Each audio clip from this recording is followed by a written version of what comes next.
Moin, Ladies and Gentlemen. Ich darf euch wieder recht herzlich zu einem kleinen Video begrüßen und wir schauen uns heute einmal im Detail das AKM-Modell aus dem Hause Marui als GBB-R an. Bedeutet endlich mal wieder eine GBB-Langwaffe. So, eine AK auf dem Tisch, da hat man bis jetzt als GBB nur vor 5-6 Jahren mal die WE-Version, die bekommt man so gut wie nicht mehr her. Dann hatten wir vor 3-4 Jahren mal die GHK, die gibt es mittlerweile wieder, ist aber brutal überteuert. Und jetzt reiht sich dazu noch einmal die Marui einmal ein. So, dieses Modell wurde mir als Leihgabe für dieses Video zur Verfügung gestellt von der Firma Airsoft2Go. Hier wieder vielen lieben Dank an den Immo. So, auch werde ich heute versuchen, auch wenn es vermutlich für viele sehr interessant werden wird, versuche ich dennoch das Video ein bisschen kompakter aufzuzeichnen. Bedeutet, ich werde unterschiedliche Clips oder verschiedene Clips ein bisschen versuchen zu stauchen, damit wir nicht wieder über 2 Stunden einmal haben. So Leute, macht euch ein Bierchen auf und los geht's.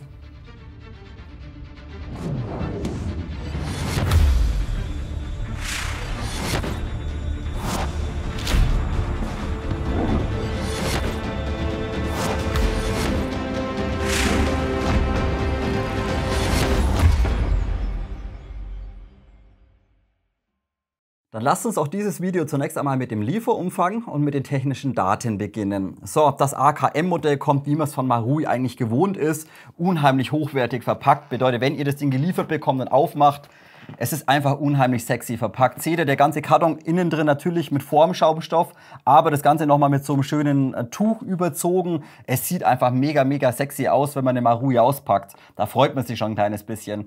Auch die Waffe liegt wunderbar und schön sicher eben drin, schön geformt alles. Magazin ist drin, habt ihr hier nochmal so einen kleinen Karton einmal drin, Cartridges 762, das ist natürlich Quatsch, da sind ein paar BBs noch dabei, 6 mm, 0,2 Gramm und ebenfalls im Deckel habt ihr dann einen Haufen Papierkram enthalten.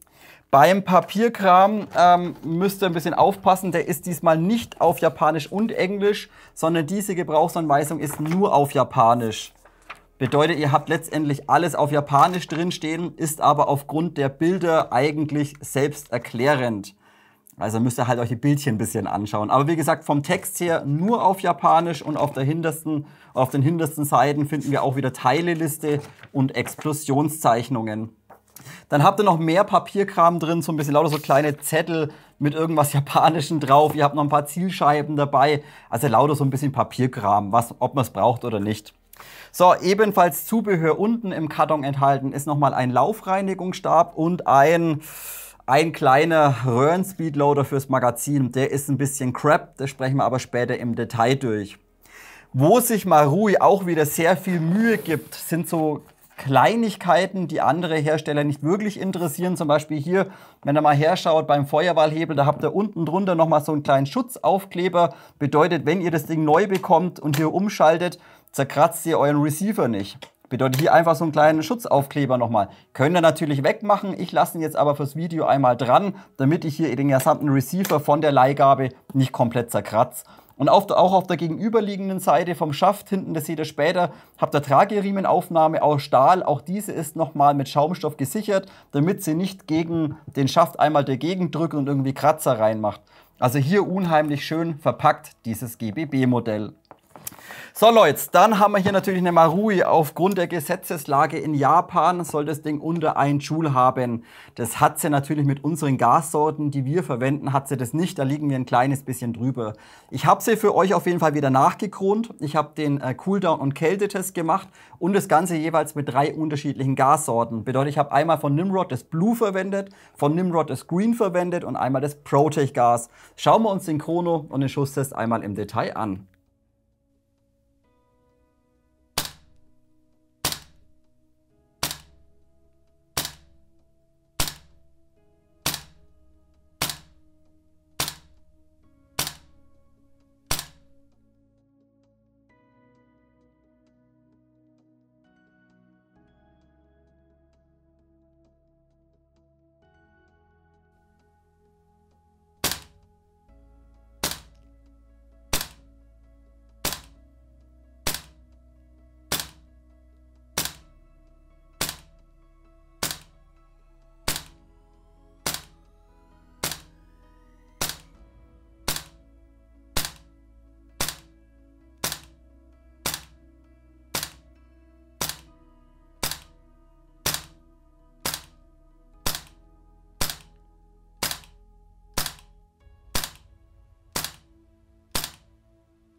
Damit haken wir einmal Chrono und Schusstest ab. Lasst uns doch heute wieder im Detail darauf eingehen. So, zunächst mal Chronotest. Der erste Punkt, was mich ein kleines bisschen gewundert hat, dass das Nimrod Blue, was ein relativ schwaches Gas ist, letztendlich genauso performt hat wie die Green-Version, also was ein kleines bisschen stärker ist letztendlich. Und auch das ProTech war eigentlich genauso wie das Nimrod. Also hier absolut keine Probleme gehabt mit allen drei Gassorten. Also was ihr da verwendet, ist relativ egal. Was ihr natürlich vermeiden solltet in diesem Marui-System ist jetzt ein Red oder ein Black Gas. Bedeutet, hier würdet ihr das System auf Dauer einfach beschädigen. Aber wie gesagt, so ein Blue oder so irgendein Green Gas funktioniert einfach tadellos. Und was ihr auch vielleicht im Chronotest gesehen habt, das Ding ist gerade von der Cooldown-Anfälligkeit und von der Kälte her wirklich sehr, sehr gut. Bedeutet, selbst wenn ihr das Magazin voll macht mit Gas und mal für eine Stunde in den Kühlschrank schmeißt bei 5 Grad Celsius, läuft das System ohne irgendwelche Probleme. Ihr habt kein Spritzen, ihr habt kein Ausgasen. Die Performance, natürlich fällt sie ein bisschen ab auf 0,8 Joule oder so, aber es läuft wunderbar, das System. Selbst wenn ihr hergeht und das Magazin in die Gefriertruhe reinknallt für 10 Minuten bei minus 23 Grad Celsius, war es mir immer noch möglich, ein komplettes Magazin, 35 Schuss mit 0,6 bis 0,7 Joule einmal rauszudrücken.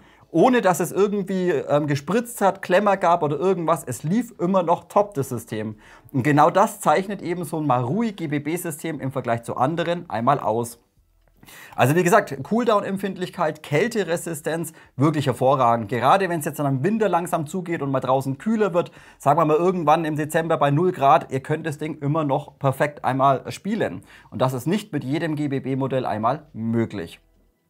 So, Schusstest habe ich mich leider wieder sehr schwer getan, denn wenn der herschaut, natürlich, wir haben ein klassisches AKM, keine AKMS oder sowas, bedeutet, wir haben hier keinerlei Möglichkeiten, eine Visierung einmal zu installieren oder zu verwenden. Bedeutet, ich musste in der Halle halt wirklich mit Kimme und Korn auf 50 Meter auf dem A4-Blatt schießen. Und das, ihr wisst, wie das ist, da tut man sich unheimlich schwer, denn das Blatt ist halt irgendwo auf 50 Meter so klein. Das seht ihr nicht wirklich. Dementsprechend Schusstest, aussagekräftig oder nicht, ich glaube es eher mal nicht, denn wie gesagt, wenn du ein bisschen Kimme-Korn ein bisschen verziehst, schon hast du eine Riesenschwankung drin. So, ansonsten kann man aber sagen, das Hop-Up-System funktioniert hervorragend, lässt sich sehr gut einstellen, denn auch hier hat Marui sich wieder ein bisschen was einfallen lassen, denn wenn ihr hier unten, ihr könnt es jetzt nicht sehen, schauen wir uns vielleicht später noch mal im Detail an. Ihr könnt hier einfach in den Magazinschacht rein und dann habt ihr vom Schützen aus auf der linken Seite habt ihr einfach ein Drehrädchen. Und das ist auch nicht aus Kunststoff, sondern das ist aus Zink gefertigt, ist schön gerändelt. Bedeutet, ihr geht einfach mit dem Fingernagel hier innen rein und könnt einfach am Rädchen sauber euren Hop einstellen. Und das funktioniert tadellos. Also hier gerade Thema Hop-Up einstellen, benutzerfreundlich, super zum Erreichen und funktioniert tadellos. Aufgrund des Marui-Buckings, die Performance ist gut, der Streukreis ist vollkommen in Ordnung für eine GBB. Die Kugelgrammatur natürlich wieder ein bisschen beachten. Das ganze Modell ist ausgelegt für 0,2 bis 0,25 Gramm BBs. Also jetzt nicht anfangen irgendwie 0,3er, 0,32 oder 0,36 reinzustecken. Das funktioniert mit dem Original Hop-Up-Bucking nicht. Das ganze System ist aber Standard GBB-kompatibel, bedeutet, ihr könnt problemlos irgendein Maple Leaf oder ein Begadi oder whatever GBB-Bucking einmal drin verwenden und dann sind auch schwere Grammaturen einmal möglich. So, kommen wir zum letzten Punkt des Themas und zwar einmal Energie. Wie gesagt, Gesetzeslage in Japan natürlich. Die Modelle sollten in Japan unter einem Joule einmal haben. Da liegen wir jetzt schon ein kleines bisschen drüber aufgrund unserer Gassorten, die wir in Europa verwenden. Es gibt ja noch einen Punkt, der mich stört. Das spreche ich auch später nochmal im Detail an. Wie soll ich das sagen? Airsoft to go hat das Modell jetzt einfach Standard, so wie es Marui produziert, einmal zugelassen. Das finde ich ein kleines bisschen schade, denn Marui limitiert oder begrenzt die Energie sehr stark aufgrund der Lauflänge. Habt ihr bei den technischen Daten schon gesehen, bedeutet, wir haben hier gerade mal einen Standard GBB-Lauf drin mit 200 mm. Bedeutet, der Lauf geht gerade mal bis hierher, der Inner. So, und das ist, finde ich, ein bisschen schade. Hätte Airsoft to go ein bisschen mitgedacht, dann hätten sie das ganze Modell auch problemlos hier in Deutschland mit einem längeren Lauf zulassen können bei der PDB. Von mir aus mit 285 oder maximal 363 mm M4-Länge. Wäre perfekt reingegangen und dann würde das Ding out of the box auch problemlos 1,6 bis 1,7 Joule einmal durchdrücken. Hätte ich persönlich ein kleines bisschen interessanter gefunden. Hier leider stark limitiert aufgrund des kleinen Laufes, was hier drin ist. Wie gesagt, ein bisschen schade. Ich hätte noch ich hätte 2 Zulassungen gemacht. Standardlänge 200 und dann vielleicht noch mal eine Zulassung mit 363 mm. Dann lasst uns anschließend einmal weitermachen mit den allgemeinen Informationen. Ich drehe sie euch gleich mal ein kleines bisschen wieder ins Licht rein und vielleicht, eventuell fällt es dem einen oder anderen bereits einmal auf. Wir haben hier leider kein Holz, beziehungsweise kein Echtholz. Bedeutet, das Ganze ist letztendlich eine Kunststoffnachbildung seitens Marui. Von der Optik her würde ich sagen, ja, geht es in Ordnung. Es sieht schon aus wie Holz, aber von der Haptik, man merkt einfach, es ist kein Holz. Also man merkt einfach, es ist Kunststoff. Das finde ich ein kleines bisschen schade, wenn man so ein tolles Modell schon auf den Markt schmeißt und eben sich so viel Mühe gibt für Details und Verarbeitung. Warum verwende ich denn da kein Echtholz wie andere Hersteller? Also das finde ich persönlich ein kleines bisschen schade. Ja, es ist definitiv hochwertiger Kunststoff, das ist in Ordnung. Die Optik ist auch in Ordnung, aber es ist halt leider Kunststoff. Und ich finde es auch von der Oberfläche fast ein kleines bisschen zu glatt und es glänzt relativ stark. Jetzt seht ihr auch, ich bekomme die Struktur von dem Holz und die Maserung kann ich gar nicht einfangen, das einfach relativ stark reflektiert. Na, vielleicht können wir es ein bisschen erkennen. Wie gesagt, hier ein kleines bisschen schade. Gesamter Handschutz vorne, oben, unten, Kunststoff und ebenfalls der Schaft. Ebenfalls einmal komplett aus Kunststoff gefertigt. Wie gesagt, es sieht schon schön aus von der Maserung her, das ist in Ordnung. Echtholz wäre mir definitiv einmal lieber gewesen. So, und der nächste Punkt ist natürlich Marui typisch. Wir haben hier so gut wie keine Stahlteile. Bedeutet, der größte Anteil an dem Modell besteht einmal komplett aus Zinkguss, ein kleines bisschen Alu und minimal ein bisschen Stahl. Bedeutet letztendlich nur hier vorne einmal dieser Putzstab, der ist aus Stahl, Gehäuseabdeckung oben, Deckel ist einmal aus Stahl, Abzugsbügel ist aus Stahl und der Feuerwahlhebel ist aus Stahl. Der Rest ist wie gesagt leider nur aus Zink und eben aus Aluminium gefertigt. Auch hier, wenn man das mal vergleicht mit GHK, da bekommt man halt zum größten Teil nur Stahl. So, vom Preis her muss man sagen, 650 € aktuelle Wirtschaftslage. Und wenn ihr das jetzt mal vergleicht mit den GHK-Modellen mit 800 €, geht es meiner Meinung nach noch in Ordnung. Es ist halt eine Marui. Bedeutet, man muss halt damit klarkommen, dass hier eben kein Stahl einmal drin ist. So, ansonsten ist es von der Verarbeitung, ist es wie typisch bei Marui wieder hervorragend, bedeutet die Qualität, die ganzen Toleranzen und wie das gesamte Gewehr funktioniert vom System her, von der Konstruktion, das ist wirklich wieder die Creme de la Creme. Bedeutet, das gesamte System läuft einfach unheimlich leichtgängig, smooth, kein Haken, kein Reiben oder sowas vorhanden. Das funktioniert einfach wieder wunderbar. Auch das schauen wir uns später im Detail an, wenn wir sie auseinandernehmen, die ganzen Internals. Es ist einfach vom System selbst einfach wieder perfekt konstruiert. Ihr habt auch innen drin keine kleinen irgendwie Kanten am Hammer, die schnell verschleißen oder sowas. Nein, hier hat Marui wirklich Wert drauf gelegt, die Haltbarkeit so hoch wie möglich anzusetzen. Schöne große Arretierungsflächen am Hammer, am Disconnector innen drin, am Abzug. Also das ist vom System her wirklich perfekt, muss man sagen. Sehr, sehr gut. So, dann habt ihr, gut, sprechen wir uns mal ganz kurz durch. Wir haben vorne ein Standard 14 mm Linksgewinde, bedeutet Mündungsbremse Standard Aluminium, unten drunter Standard 14 mm links, bedeutet, wenn ihr jetzt hier Tracer oder Schalldämpfer, Attrappen verwenden wollt, einfach draufschrauben, ist kein Problem. Gesamtes Rohr ist dann einmal aus Aluminium, Gasabnahme vorne aus Zink, Rohr ebenfalls einmal aus Zink. Dann der Handschutz, wie schon angesprochen, einmal aus Kunststoff. Da habt ihr vom Schützen aus auf der linken Seite eben hier vorne noch Standard die Aufnahme für den Trageriemen vorhanden. Dann habt ihr eben den ganzen Block hier oben komplett aus Zink gefertigt. Gesamter Receiver leider im unteren Bereich nur aus Aluminium. Die obere Abdeckung, wie schon gesagt, einmal aus Stahlblech. So, der Griff ist natürlich aufgrund der HES einfach eine GBB-IS Originalmaß, bedeutet hier deutlich schlanker im Vergleich zu den ganzen SAEGs oder AEGs, da hier natürlich kein Motor einmal Platz finden muss. Bedeutet hier schön schlank das Ganze wie beim Original eben auch, aber auch der Griff ist hier letztendlich nur aus Kunststoff gefertigt, also kein Bakelit oder sowas. Dann, wie vorhin schon angesprochen, ihr habt hier leider bei diesem Modell keine Möglichkeit, irgendeine Visierung zu installieren. Das finde ich etwas schade, dass man hier eben jetzt hergehen muss oder müsste und jetzt, sage ich mal, irgendwie hier oben nochmal eine Rail irgendwie reinklemmen, oben bei der Kimme hinten irgendwie hier eine Rail zu installieren, dass man überhaupt einen Rotpunkt einmal verwenden kann. Also hier wirklich ein ganz klassisches AKM-Modell.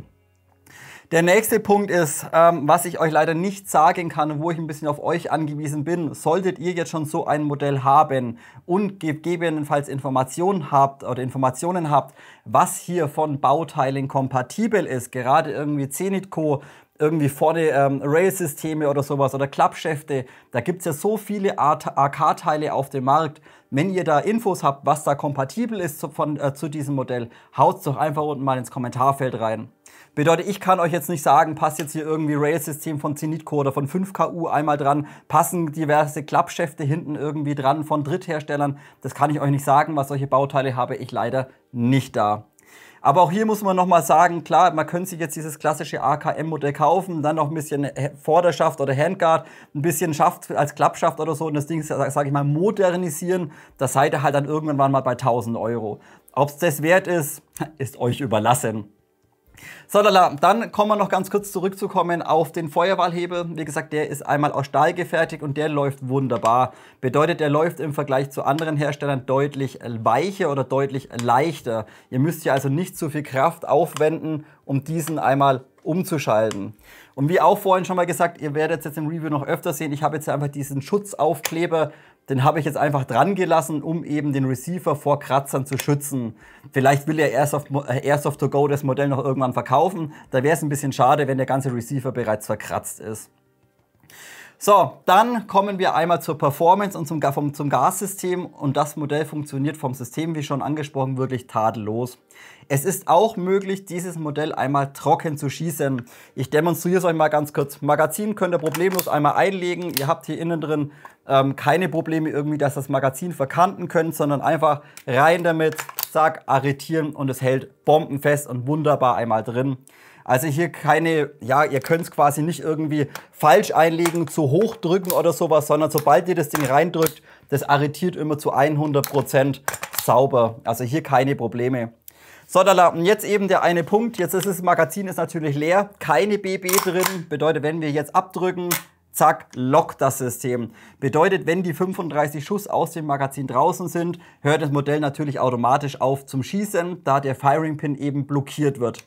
So, ihr habt aber die Möglichkeit dennoch ohne BBs einmal trocken zu feuern. Wenn ihr in den Magazinschacht reinschaut, habt ihr vom Schützen aus auf der rechten Seite hier unten drin so einen kleinen Hebel, quasi genau auf der gegenüberliegenden Seite vom Hop-Up-Rädchen. Diesen Hebel, den zieht ihr einfach mit dem Fingernagel raus und drückt ihn nach oben. So, der ist gefedert und dann arretiert er im oberen Bereich. Und jetzt ist es euch eben möglich, auch dieses Modell einmal trocken zu feuern.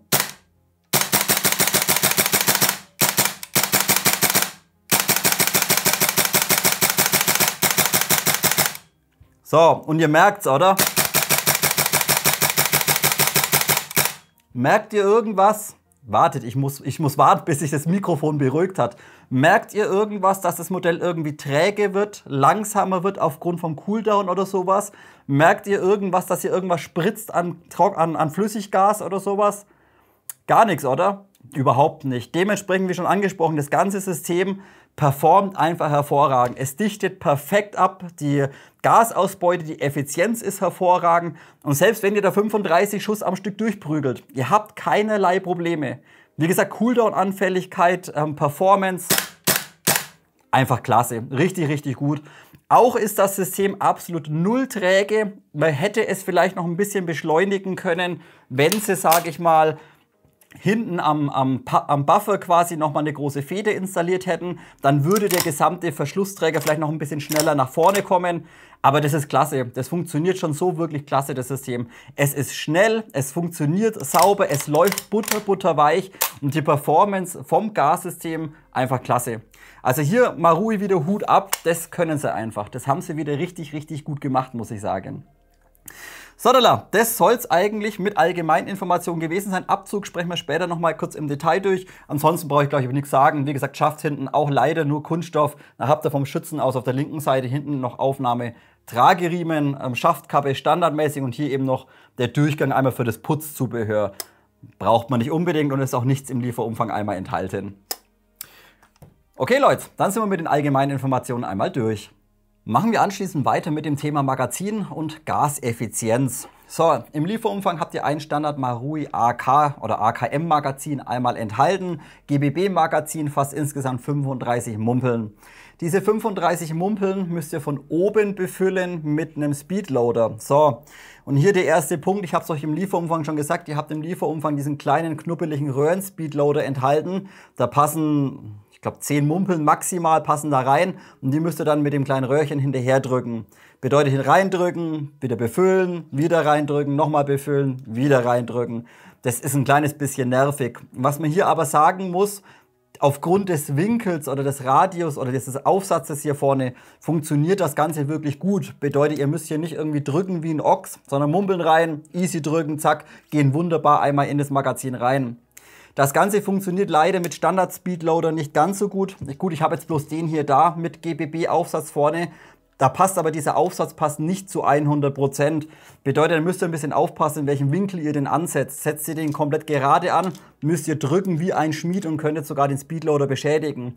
Wenn ihr den gesamten Speedloader mit dem Aufsatz ein kleines bisschen Winkel nach oben geht, vielleicht so 10, 15 Grad, dann funktioniert das Ganze deutlich besser. Es geht aber dennoch relativ schwer, die BBs hier einmal reinzudrücken. Kommt aber vielleicht immer darauf an, auch welchen Aufsatz oder welchen Speedloader ihr hier einmal verwendet.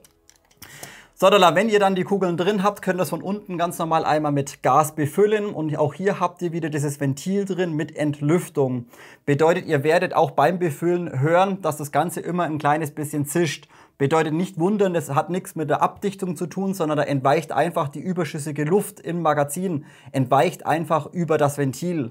Aber auch hier gibt es Unterschiede, je nachdem, was für ein Gas oder welchen Stutzen eure Gasflasche hat. Zum Beispiel, wenn ihr hier mal herschaut, dieses Protech-Gas, das hat hier oben so einen Kunststoffstutzen und mit dem lässt sich das Magazin fast ein bisschen schöner befüllen, wie mit den Nimrod oder Filex Gasflaschen. Bedeutet, hier habt ihr ganz normal diese Stahlnadel hoch und dadurch entweicht euch ein kleines bisschen Gas. Ich zeige es euch mal ganz kurz oder vielleicht könnt ihr es ein bisschen hören. So, einmal Nimrod.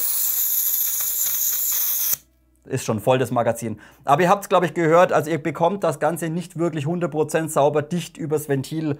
Wenn wir das Ganze jetzt mal vergleichen mit dem Protech, mit einer Kunststoffnadel vorne. Merkt ihr das? Da geht einfach nicht so viel Gas verloren. Aber wie gesagt, das ist bei Marui immer wieder der Fall, dass ihr eben aufgrund der Entlüftung ein kleines bisschen Gas beim Befüllen verliert. Das ist aber kein Defekt irgendwie vom Ventil. So, und dann einmal die Gaseffizienz. Diese ist, wie gesagt, hervorragend, da wir einfach in diesem ganzen System relativ wenig Gas pro Schuss aus dem Magazin einmal rausziehen. Bedeutet, ihr könnt da durchprügeln, wie ihr wollt. Das Ding fällt relativ langsam in den Cooldown einmal rein und auch die Kälteempfindlichkeit ist nicht so hoch wie bei anderen Systemen. So, mir war es möglich, mit einer Gasladung mit dem Protech-Gas bei 20 Grad Celsius maximal 110 Schuss aus einem Magazin rauszuballern. Beziehungsweise aus einer Gasfüllung rauszuballern. Also maximal 110 Schuss und auch, wie gesagt, das Magazin war kalt, keine Frage, aber als weiter, bis zu 110 Schuss und dann war es das leer. Dementsprechend Gaseffizienz einfach nur hervorragend, würde ich mal sagen. So, gibt es noch was zu sagen? Klar, das Locking-System habt ihr vorhin schon gesehen. Da geht letztendlich, wenn das Magazin leer ist, geht hier hinten am Magazin oben, geht so eine kleine Stahlrolle hoch und lockt letztendlich einmal den Firing-Pin. Und das funktioniert auch tadellos. Bedeutet, sobald die letzte Kugel draußen ist, greift das Ding in den Lock rein und das System hört auf zu arbeiten. Und wie gesagt, hier nichts irgendwie, dass es wie bei WE teilweise erst beim dritten Trockenschuss dann auf einmal anfängt zum Locken. Nein, das Ganze funktioniert wirklich tadellos. Müssen wir uns über die Kosten unterhalten? Nee, brauchen wir, glaube ich, nicht. Natürlich, es ist ein GBB-Magazin, die kosten immer Schweinegeld. Und hier müsst ihr für ein Ersatzmagazin aktuell 70 € bezahlen. Lasst uns anschließend wieder einmal die Verarbeitungsqualität, die Passgenauigkeit und die Materialien durchsprechen. Fangen wir wieder vorne an. Ein Mündungsfeuerdämpfer oder Mündungsbremse ist einmal aus Aluminium gefertigt. Darunter findet ihr ein Standard 14 mm Linksgewinde. Standard von der AK wird das Ganze über den kleinen Pin hier gesichert, bedeutet, er ist gefedert, reindrücken, dann könnt ihr das Ganze einmal abschrauben. Auch sehr schön, der Outer verfügt unter dem oder hinter dem Gewinde über einen eingearbeiteten O-Ring, bedeutet, selbst wenn ihr hier Schalldämpferattrappen einmal aufschraubt, werden diese über den O-Ring einmal gesichert. Der gesamte Kornträger ist dann einmal aus Zinkguss gefertigt. Korn aus Stahl lässt sich ganz normal mit einem kleinen Tool in der Höhe einstellen über ein Gewinde. Und der Kornträger wird richtig schön gerade und sauber und fest mit dem Outer verbunden. Über 2 Stahlpins. Also hier von der Flucht hervorragend, nicht irgendwie verdreht oder sowas und sitzt natürlich perfekt einmal dran. Der gesamte Outer ist dann einmal komplett aus Aluminium gefertigt und nicht aus Stahl. Einteilig, das Ganze sitzt aber hervorragend und fest in dem System einmal drin. Unten habt ihr dann noch diesen Fake-Reinigungsstab. Das ist letztendlich nichts anderes wie einfach eine Stahlstange, also ohne Gewinde hinten dran. Wird hier ganz normal einmal reingeschoben, sitzt hervorragend da dran und zum Lösen kräftig runterziehen und dann nach vorne einmal raus. Die Gasabnahme aus Zinkguss gefertigt, auch hier mit zwei Stahlpins oder zwei Stahlstiften mit dem Outer einmal verbunden. Und auch diese sitzt hervorragend und fest einmal auf dem Outer drauf. Also auch hier kein Spiel oder sowas drauf vorhanden. An der Gasabnahme finden wir dann einmal das Gasrohr sowie die vorderen Arretierungen für den Handschutz. Hier ist auch ebenfalls alles komplett aus Zink gefertigt. Also auch hier ist Gasrohr nicht irgendwie aus Stahlblech oder sowas und auch die Aufnahmen leider auch nicht aus Stahl. Also hier einmal komplett Zink. Und wenn ihr euch das Ganze vom Schützen aus auf der linken Seite da mal anschaut, dann findet ihr eben hier nochmal die Aufnahme für den Trageriemen mit dran und diese ebenfalls dann entsprechend einmal aus Zink gefertigt und nicht aus Stahl. Da könnte es wieder passieren, dass sich eben der Zink auf Dauer ein kleines bisschen durchreibt. So, und wie vorhin dann auch schon angesprochen, haben wir hier letztendlich keine Holzteile dran, sondern einmal komplett Kunststoff. So, da weiß ich nicht, was ich davon halten soll. Auf der einen Seite ist der Kunststoff wirklich hochwertig. Er sieht auch sehr, sehr gut aus. Also Marui hat sich schon Mühe gegeben, das Ganze vom Holzdesign ein bisschen irgendwie nachzuempfinden. Es sieht aus wie Holz, aber es ist kein Holz. Wie gesagt, da tue ich mich heute ein bisschen schwer für 650 €. Warum kann ich da kein Holz verwenden? Es gibt so viele Hersteller, die diese Dinger da aus Holz bauen. Warum nehme ich denn da Plastik oder Kunststoff? Wie gesagt, die Optik ist in Ordnung, auch von der Haptik. Es fühlt sich nicht irgendwie billig an. Es sitzt hervorragend dran, kein Spiel oder sowas. Aber es ist und bleibt Kunststoff. Das finde ich bei einer AK, ja, ich finde es ein bisschen schade bei einer AK. Wie gesagt, ich bin mir auch aktuell nicht sicher, ob hier gegebenenfalls irgendwelche Zusatzteile, irgendwelche Rail-Systeme oder sowas hier dran passen. Wenn ihr da Infos habt, wie gesagt, gerne mal Kommentarfeld einmal benutzen. Dann geht es direkt gleich weiter mit einem Haufen Zink und Aluminium. Der gesamte Block hier, wo die Kimme letztendlich drauf sitzt, zusammen mit der Kimme, hier alles einmal komplett aus Zinkguss gefertigt. Aber auch hier von der Verarbeitung, von den Toleranzen wirklich hervorragend. Seht ihr dann gleich im Anschluss bei der Demontage. Der gesamte Block wird hier letztendlich mit zwei großen Zylinderkopfschrauben ins Gehäuse reingeschraubt und dann sitzt das Ganze wirklich wie Arsch auf Eimer. Also auch hier ja kein Spiel irgendwie drin von der Toleranz, kein Wackeln irgendwie drin. Das passt wirklich hervorragend und wird sauber eingepresst. Auch hier von der Flucht perfekt von der Kimme hinten, einmal zum Korn vorne, bedeutet auch hier nichts irgendwie im Winkel leicht verdreht oder sowas. Wie gesagt, hier die Verarbeitung wirklich sehr, sehr gut. Der gesamte Receiver ist dann aus Aluminium gefertigt. Die Beschichtung ist in Ordnung, aber relativ kratzempfindlich. Bedeutet, sobald ihr dann natürlich den Aufkleber, diesen Schutzaufkleber da mal wegmacht und den Feuerwahlhebel vielleicht 3-4 Mal hoch und runter fahrt, seht ihr sofort einen kleinen Kratzer drin. Also hier von der Beschichtung nicht ganz so hochwertig wie bei anderen Herstellern, sei es jetzt SAEG-Bereich, irgendwie eine E&L zum Beispiel oder eine LCT. Damit würde ich die Beschichtung nicht vergleichen. Also hier von der Beschichtung vielleicht ein kleines bisschen weicher. Auch hier ist ansonsten die Verarbeitungsqualität wirklich gut, aber wie gesagt, es ist halt Aluminium und kein Stahlreceiver. Finde ich auch ein kleines bisschen schade, warum man hier nicht einmal Stahl verwendet. Letztendlich ist nur die obere Abdeckung aus Stahl. Diese hat minimal ein ganz kleines bisschen Spiel, wackelt euch aber beim Schießen nicht irgendwie rum und klappert nicht oder sowas. So, der Feuerwahlhebel ist dann wiederum einmal standardmäßig aus Stahl gefertigt und wie vorhin schon angesprochen, lässt sich dieser im Vergleich zu anderen Modellen deutlich leichter bewegen.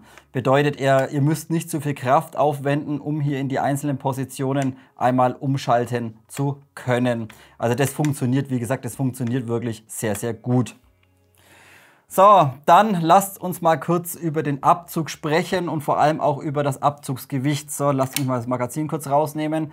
Zunächst mal, wie vorhin schon angesprochen, das gesamte GBB-System ist von Marui wirklich hervorragend. Bedeutet, der gesamte Verschlussträger hier innen drin läuft einmal tadellos und wunderschön leichtgängig. Ihr habt hier also keinen Haken drin, kein Kratzen drin. Das läuft einfach butterweich, so wie man sich das wünscht. Das Abzugsgewicht dagegen ist relativ gering, bedeutet, mir fehlt hier einfach ein bisschen das Abzugsgewicht. Bedeutet, ihr habt zwar einen sauberen Druckpunkt, aber sobald ihr da ein bisschen drückt, löst sich sofort der Schuss bzw. bricht der Schuss. Also hier hätte für meinen Geschmack bei einer GBB könnte das Abzugsgewicht immer ein kleines bisschen oder sollte eigentlich ein kleines bisschen höher sein. Bedeutet, hier zieht er ungefähr vom Abzugsweg bis zum Druckpunkt ca. 4 mm und dann merkt er so einen ganz kleinen Druckpunkt und sobald ihr da minimal ein bisschen weiter drückt, bricht sofort der Schuss. Also hier nicht ganz so, ja, so crisp oder so knackig wie bei manch anderen GBBs. Muss man sich ein kleines bisschen dran gewöhnen. Wie gesagt, ist ein bisschen weich das Abzugsgewicht oder ein bisschen gering das Abzugsgewicht. Der Abzug selbst ist dann einmal komplett aus Zink gefertigt, Abzugsbleche unten aus Stahl und hier vorne die Arretierung fürs Magazin ist ebenfalls einmal aus Stahl gefertigt. Dann fehlt uns letztendlich nur noch der Griff und der Schaft hinten. Der Griff ist ebenfalls aus Kunststoff gefertigt. Bedeutet, ja, er ist ein bisschen braun, aber ich weiß nicht, ob ich das einfangen kann. Der hat so eine Struktur drauf oder einfach nur so, der ist so ein bisschen fleckig einfach vom Farbton. Also der sieht auch ein bisschen komisch aus, finde ich. Es ist halt einfach braun mit ein paar schwarzen Flecken drauf. Aber wie gesagt, die Haptik ist in Ordnung. Er hat natürlich Resteel-Maße, er sitzt perfekt einmal dran. Er ist aber auch von der Oberfläche sehr, sehr glatt. Das könnt ihr vielleicht sogar sehen, wie stark der einmal reflektiert. Wie vorhin vielleicht auch schon angesprochen, allgemein die Kunststoffteile sind von der Oberfläche sehr, sehr glatt. Also keine Struktur irgendwie drin. Und dementsprechend seht ihr das auch, wie stark eigentlich die ganzen Kunststoffteile hier im Licht einmal reflektieren. Gerade wenn ihr hinten den Schaft euch anschaut. Wie gesagt, ja, die Maserung von der Optik hat Marui wirklich super umgesetzt, da können wir nicht schimpfen. Aber es ist halt viel zu glatt irgendwie und fühlt sich halt wie Plastik an. Also das ist, wie gesagt, Geschmackssache natürlich. Mich stört es ein kleines bisschen. So, also wie gesagt, hier ebenfalls komplett einmal Kunststoff, aber auch der Kunststoffschaft sitzt natürlich hervorragend und fest einmal dran. Die Arretierung für den Schaft ist letztendlich ebenfalls einmal aus Zink gefertigt. So, bleibt noch hinten die Schaftkappe. Diese ist einmal komplett aus Stahl gefertigt. Also hier die Schaftkappe hinten aus Stahl und hier habt ihr eben einmal den Durchgang für Putzutensilien oder was auch immer ihr da hinten reinstecken möchtet in das Loch. So, Aufnahmetrageriemen auf dieser Seite. Diese ist Gott sei Dank einmal aus Stahl gefertigt. Und bevor es dann gleich weitergeht mit der Demontage, abschließend ganz kurz Hop-Up einstellen und ebenfalls den Lockmechanismus deaktivieren, damit ihr trocken feuern könnt. Hoffe ich, dass man es jetzt einigermaßen so erkennen kann. Ihr habt hier innen drin am Magazinschacht vor der Nozzle, quasi hier in dem Bereich, habt ihr unten einmal diesen Hebel. Wo ist er? Ich sehe bloß leider gerade nichts. Hier ist einmal unten dieser Hebel, den zieht er einfach raus oder ja, schiebt ihn raus nach oben, dann ist das Ganze deaktiviert, der Lockmechanismus. Bedeutet, ihr könnt ganz normal trocken feuern und auf der gegenüberliegenden Seite hier oben ist dann quasi einmal euer Einstellrädchen fürs Hop-Up. Wartet mal, vielleicht drehe ich es noch ein bisschen. Das ist ein bisschen schwer so zu filmen, aber ich glaube, ihr könnt es erkennen. Hier oben habt ihr dann quasi einmal euer Rädchen drin. Quasi mit dem Fingernagel einfach rein, kommt da wunderbar hin, schön gerändelt und könnt dann sauber einmal euren Hop darüber einstellen. Dann lasst uns auch heute wieder ganz kurz die Demontage durchgehen. Gerade interessant, wenn ihr mal eine Wartung machen wollt, ist relativ benutzerfreundlich konstruiert das ganze System und auch wenn ihr mal ans Bucking ran wollt, um eben mal ein verschlissenes Bucking zu tauschen, geht, wie gesagt, ist nicht viel dabei, geht relativ simpel. So, wir fangen an. Zunächst mal oben, klar, wie bei jeder AK, einmal Abdeckung runter, oberes Gehäuse, dann standardmäßig hier einmal Puffer, einmal reindrücken, nach oben kommen lassen und dann einmal komplett rausziehen, das ganze Bauteil.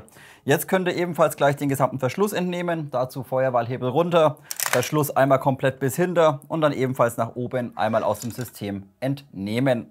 Dann können wir mit dem Handschutz weitermachen, auch hier AK-typisch. Natürlich erstmal oberen Handschutz zusammen mit dem Gasrohr, einmal Zerlegehebel vom Schützen aus rechts einmal hochklipsen und dann eben Gasrohr und Handschutz einmal entnehmen. So, für den unteren Handschutz müsst ihr natürlich erstmal hier unten den Putzstab oder Reinigungsstab entnehmen. Der sitzt relativ press drin, bedeutet, ihr müsst mit relativ viel Schmackes einmal nach unten und dann einmal nach vorne schieben. So, dann auch AK-typisch, einmal Zerlegehebel hier innen drin, einmal umlegen, der sitzt relativ straff drin. So, einmal umlegen, dann Halteblock nach vorne schieben und unteren Handschutz einmal aushaken. So, und als nächstes müsst ihr hier keinerlei Gewindestifte lösen, keinerlei Pins irgendwie lösen, sondern gesamtes Frontset bzw. gesamter Outer mit dem Kimmenblock hier sitzt letztendlich nur im Gehäuse über zwei fette Schrauben drin. Bedeutet, ihr nehmt einen 4er Inbus und löst hier vorne drin einfach diese zwei großen Zylinderkopfschrauben innen drin. Die sind standardmäßig ein kleines bisschen verklebt, aber keine hochfeste Schraubensicherung von Marui, sondern nur so eine mittelfeste. Also mit ein bisschen Schmackes könnt ihr hier innen drin ganz einfach die Schraube einmal lösen. Wenn ihr vielleicht irgendwie eine Ratsche habt, so eine kleine, würde sich anbieten, denn mit dem Inbus geht es ein kleines bisschen, ja, geht ein bisschen fummelig. Also alle beide Zylinderkopfschrauben einmal raus. Die beiden Schrauben hier unten drin einmal gelöst, könnt ihr gesamten Outer einfach einmal aus dem Gehäuse rausziehen. So, und jetzt seht ihr ebenfalls direkt gleich hier die Hop-Up-Kammer. Gut, die Schrauben, die nehmen wir jetzt hier mal raus. Hier vorne drin, zack, einmal raus damit. So, hier seht ihr bereits die Hop-Up-Kammer und seitlich diesen kleinen Hebel. Hier könnt ihr die gesamte Hop-Up-Kammer zusammen mit dem Inner oder mit dem Lauf einfach jetzt nach hinten einmal entnehmen. Um jetzt beispielsweise ein verschlissenes Bucking tauschen zu können, müssen wir die Hop-Up-Kammer einmal öffnen. Diese ist zweiteilig. Zunächst mal zieht ihr diesen Gummi hier vorne, diesen O-Ring, den zieht ihr euch ein kleines bisschen runter. Dann seht ihr hier oben eine Schraube und unter dem Einstellrad ist nochmal eine Schraube. Bedeutet, wir lösen zunächst einmal das Einstellrad, nehmen dieses einmal nach oben ab. So, und jetzt seht ihr eben zwei kleine Schrauben drin. Eine hier unten, eine hier oben. Diese beiden lösen. Und dann könnt ihr die gesamte Hop-Up-Kammer einfach einmal aufklappen.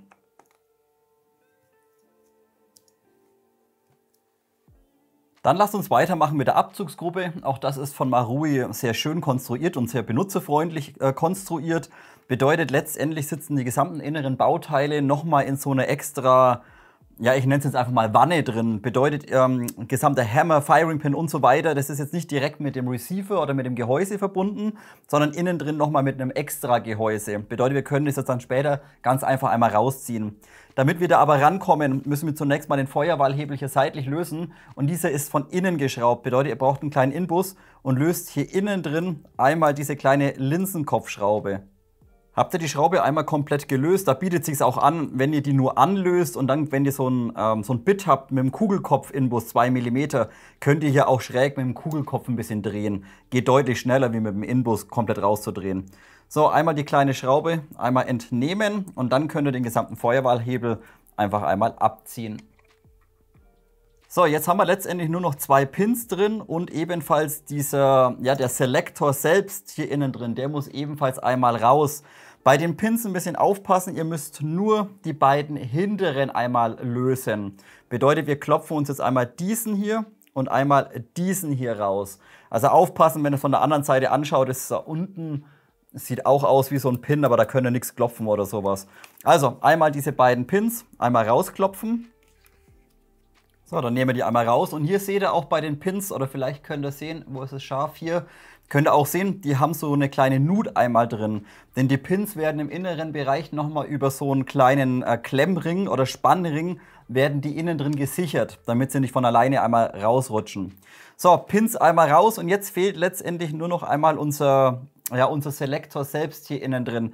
Das ist ein kleines bisschen tricky, da musste ich am Anfang auch erstmal gucken, wie man das jetzt rausbekommt. Denn ihr müsst diesen einmal komplett nach oben klappen. Damit das aber funktioniert, müsst ihr das Ganze jetzt, glaube ich, erstmal entspannen. Jetzt muss ich erstmal gucken, ob ich das richtig nochmal in Erinnerung habe. So, also wir schalten erstmal wieder um auf Semi oder wo auch immer oder Full Auto. Schalten wir einmal um. So. Dann lösen wir einmal den Hammer. Okay, so und jetzt müssten wir den nämlich nach oben drücken können. Genau, das funktioniert. Jetzt können wir das runterdrücken und das hier runterdrücken. Genau, dann funktioniert das Ganze. Also, setzen wir nochmal ganz kurz den Feuerwahlhebel an, halten den ein kleines bisschen fest. Und jetzt haken wir eben zunächst mal den Hebel hier aus. Und dann müssen wir hier innen drin, ich hoffe, ihr könnt es sehen, hier innen drin auf den Disconnector ein bisschen draufdrücken, damit der runter geht, damit ihr den Selektor komplett einmal nach oben drehen könnt. Ich hoffe, ihr könnt es ein kleines bisschen erkennen.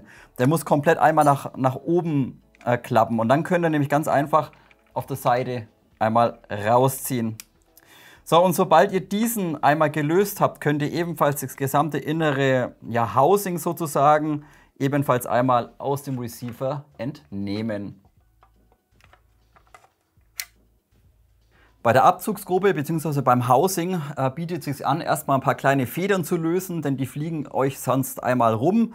Und zwar einmal hier vorne drin, diese hier, die zieht ihr einfach mit einem kleinen Schlitzschraubendreher, zieht ihr die einmal raus. Dann könnt ihr ebenfalls den Hebel einmal entnehmen. Einmal raus damit. So, und wenn ihr von unten reinschaut, habt ihr hier einmal den Firing Pin und hier unten eben die Feder für den Firing Pin, damit der quasi gefedert ist. Hierfür müssen wir aber zunächst mal den Hammer spannen. Bedeutet, wir drücken hier hinten die Sicherung.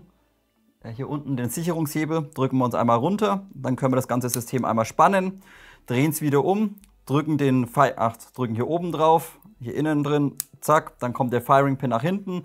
Und jetzt können wir nämlich ganz easy hier unten die kleine Feder entnehmen. Weil ansonsten, wenn wir das nicht machen und wir öffnen das Ganze, dann fliegt uns diese Feder raus oder springt uns raus. So, aufpassen halt, wo welche Feder hingehört. Die kleine eben zum Firing Pin, die lege ich mir jetzt einmal extra. Und wenn ihr möchtet, könnt ihr hier seitlich die Feder und die Feder auch noch entnehmen. Einfach zur Sicherheit. Ich lasse jetzt mal drin, denn bis jetzt ist keine rausgeflogen. So, jetzt können wir das Ganze bereits einmal öffnen. Ihr seht 3 Schrauben, bedeutet hier vorne eine kleine Kreuzschraube, hier vorne drin und dann letztendlich einmal diese und diese. So, Schrauben gelöst, können das ganze System einmal öffnen oder auseinanderziehen. Nur ein bisschen aufpassen, da ist hier vorne, das war jetzt nicht so intelligent, ihr hättet es vielleicht vorher entspannen sollen, aber gut, ist jetzt relativ Latte. Hier wollte ich gerade darauf hin, hier müsst ihr ein bisschen aufpassen. Im Hammer drin liegt eben nochmal so ein Klemmring oder so ein Spannring, später für den Pin, der durchgeht oder für diesen Bolzen. Wie gesagt, der liegt hier drin, der gehört normalerweise, hier unten im Hammer einmal innen rein. Quasi hier einmal rein. Also aufpassen, dass ihr den halt nicht verliert. So, den Rest könnt ihr ganz normal einmal rausziehen. Nur halt immer aufpassen, wie gerade schon angesprochen, wo welche Feder hingehört. Zum Beispiel hier hinten beim Sicherungshebel ebenfalls kleine Feder drin. Halt wie gesagt ein bisschen aufpassen. So, nehmen wir die ganzen Dinger, die ganzen Bauteile einmal auseinander. Dann lasst uns ebenfalls einmal die Nozzle demontieren aus dem Verschlussträger letztendlich. Bedeutet hier innen drin im Verschlussträger einmal die Nozzle. Die läuft wunderbar und schön smooth. Und das ist von Marui ebenfalls sehr geil konstruiert. Dann habt ihr nicht einfach nur vorne so 2 kleine Minischrauben, sondern ihr habt hier hinten drin eine große Zylinderkopfschraube und hier vorne drin ebenfalls eine große Zylinderkopfschraube. So, und zunächst einmal löst ihr, oder ganz wichtig eigentlich, ihr löst zunächst mal die vordere, also die seitliche hier. Nehmt einen 3er Inbus und schraubt die Schraube einmal komplett raus. So, dann nehmen wir einmal die hier raus und jetzt, erst wenn ihr die vordere gelöst habt, könnt ihr die hintere lösen. Bedeutet hier hinten einmal seitlich rein und quasi jetzt einmal die hintere lösen. Ist exakt die gleiche Schraube drin und diese wiederum drückt euch aber jetzt die gesamte Nozzle aus dem Verschlussträger letztendlich raus. Auch hier ist von Marui standardmäßig ein kleines bisschen Schraubensicherung drauf, aber ihr seht, es funktioniert tadellos. Also ihr müsst jetzt hier nicht hergehen und müsst jetzt irgendwie irgendwas heiß machen oder sowas. Nein, das geht wunderbar. Und wenn ihr hier mal herschaut, sobald ihr hier schraubt quasi, wird das ganze innere Teil mit der Schraube nach hinten einmal rausgedrückt sozusagen. So, jetzt müssten wir schon komplett draußen sein. Noch ein bisschen. Jetzt, da sind wir raus. So, und dann schieben wir die Nozzle einfach nach hinten einmal raus. So, jetzt könnt ihr hier oben noch den Stop entnehmen und hier einmal die Feder mit rausziehen. Gut Leute, dann sprechen wir einmal die gesamten Komponenten, die Internals und ebenfalls das System einmal im Detail durch. Auch hier wieder der eine Punkt, natürlich, wir haben eine Marui und dürfen dementsprechend nicht davon ausgehen, dass wir hier irgendwelche Stahlteile einmal drin verbaut haben. Bedeutet, alle Komponenten der gesamten Abzugsgruppe sind einmal komplett aus Zinkguss gefertigt. Aber auch hier der eine wichtige Punkt, es muss nicht immer Stahl sein. Also es kommt immer darauf an, wie das System konstruiert ist, wie alles ineinander greift, wie ist es von den Radien her. Also nicht immer davon ausgehen, dass man unbedingt immer Stahl haben muss. Nein, das ist nicht der Fall, sondern wenn einfach so ein GBB-System einfach von der Konstruktion her gut ist und die Teile sauber ineinander greifen, dann halten euch auch diese Zinkteile problemlos. Also nicht irgendwie jetzt so eine Marui mit einer alten WE oder sowas vergleichen, auf keinen Fall. Ich werde ein paar Punkte definitiv einmal ansprechen für euch, damit ihr wisst, was ich einmal meine. So, fangen wir mal beim Housing oder bei diesem inneren Gehäuse einmal an. Das ist natürlich einmal komplett aus Zink gefertigt. Ebenfalls beide Bauteile oder beide Hälften. Aber auch hier von der Passgenauigkeit von Marui wieder einfach nur hervorragend. Also Passgenauigkeit, Toleranz, perfekt. Auch wunderschön Nut- und Federsystem. Und es sitzt einfach wie Arsch auf Eimer. Also auch hier, wie gesagt, über das Nut- und Federsystem kein Spiel irgendwie in diesen beiden Hälften einmal vorhanden. Also hier, wie gesagt, Passgenauigkeit wieder hervorragend. So, und auch hier unten, wo quasi einmal der Abzug später drin läuft und der Disconnector, Hier habt ihr nicht einfach nur so eine große Zinkwelle, sondern der Abzug läuft letztendlich über eine eingepresste Stahlhülse. Also quasi diese kleine Hülse hier ist aus Stahl und darüber läuft letztendlich einmal der gesamte Abzug und natürlich auch einmal der innenliegende Disconnector.